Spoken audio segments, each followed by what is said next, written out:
Live from your news leader, this is WTAJ News at 11.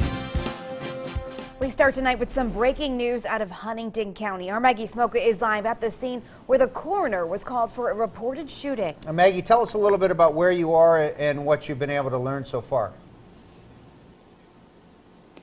John, Amanda, this is a home on Sawdust Drive, and this is Huntington County and Bedford County, and we are actually learning more. We have a lot of police coming out, talking to us, telling us a little bit about what is going on, and so far this is all we know, is that they're investigating a shooting and that the coroner was called to the scene. I'm going to show you exactly what we're dealing with right now. This is a police car over here. They're blocking off the road to that home, but if you go up to the driveway, there are a lot more trooper cars, and police are really right now trying to get to the bottom of this shooting investigation. They're combing the area, trying to look for any clues that might lead them to a break in this case, and they say that it's going to be a lengthy process, and they're going to be here through the wee hours of the night, and it could be a lengthy process, and we will of course continue to keep you updated as soon as we learn the latest details and information on this case, and we are expected to learn them a little bit later throughout this night. We're live in Huntington County. I'm Maggie Smolka, WTAJ News. Maggie, thank you. Well, Johnstown police say a 13-year-old was shot and killed over the weekend. Police say they found the body of Marquise Martin on a porch on Oak Street in the Hornerstown section of the city. Police are calling the shooting retaliation for another murder that happened last week. 18-year-old Tavion Williamson was also shot and killed in Hornerstown. Now, police are calling on parents and the community to make sure their kids are staying out of trouble.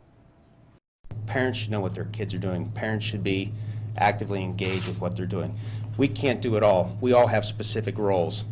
The police can't parent. The district attorney's office can't parent. Parents should. Investigators say they do have a suspect, but no one is in custody at this time.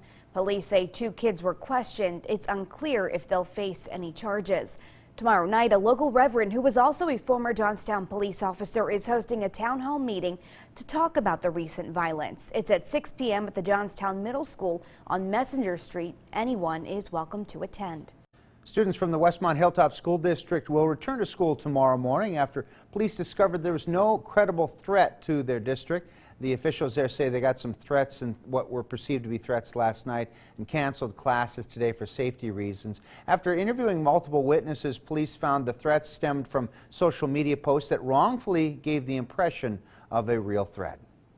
Well, today the Huntington County District Attorney ruled the shooting of a man accused of killing a trooper is justified. DA David Smith says that the troopers searching for the suspect, Jason Robeson, last December found him inside of a camper not far from where Trooper Landon Weaver was killed. Smith said the investigators secured the area. Shortly after, Robeson appeared at the camper door holding what appeared to be a gun. Robeson refused to drop the gun and started to move, leading police to shoot him multiple times. It was a pretty thorough, comprehensive investigation. Because we did not have any prosecution, we took our time. We wanted to make sure that we got it right, and we reviewed everything. And we were completely satisfied that the officers were completely justified in their actions in the morning in question. So with the justified ruling, authorities will not release the names of the troopers involved. A hearing scheduled for this week for the brothers of Beta Theta Pi is on hold. Judge Pamela Roast writes that the current court schedule can't fit the preliminary hearings in on Wednesday. 16 fraternity brothers are facing charges in connection to Timothy Piazza's death. Also in Center County, the Spring Township Police Department needs your help to identify multiple men who were hunting in a no trespassing zone. Police say the men you see in these photos here entered private property between Bellefonte and Milesburg to go hunting. Police say the land's clearly marked, no trespassing. Hunting's not allowed without permission. Anyone who knows who these men are asked to contact police. An investigation underway and a Duncansville family asking for your help. to save their best friend. The Beemans are turning to the community after their dog Ellie was shot by a hunter. Ellie survived, but her vet bills are in the thousands of dollars. The Beemans say they can't afford the surgery she needs. Now they're asking anyone who can spare a little around the holidays to help if they can. Our Maggie Smoka sat down with the Beemans and has their full story tomorrow night at 11. In Clearfield County, Sandy Township would like to create an option to nursing home care for elderly residents. The township supervisors are moving forward with a new ordinance on eco cottages. A single housing unit could sit on a family member's property, giving the elderly the chance to have their independence. The group has teamed up with the Clearfield Agency on Aging to make it happen. Keeping their independence and being able to make their own decisions and do their own things in their own home and in their own community is very, very important, and can increase their life expectancy. The ordinance wouldn't be voted on for another 6 to 8 months. If passed, it would be the first place in the state to approve this type of housing. From WTAJ, your weather authority, here's your weather now. We had a chilly day, though not quite. Coming up.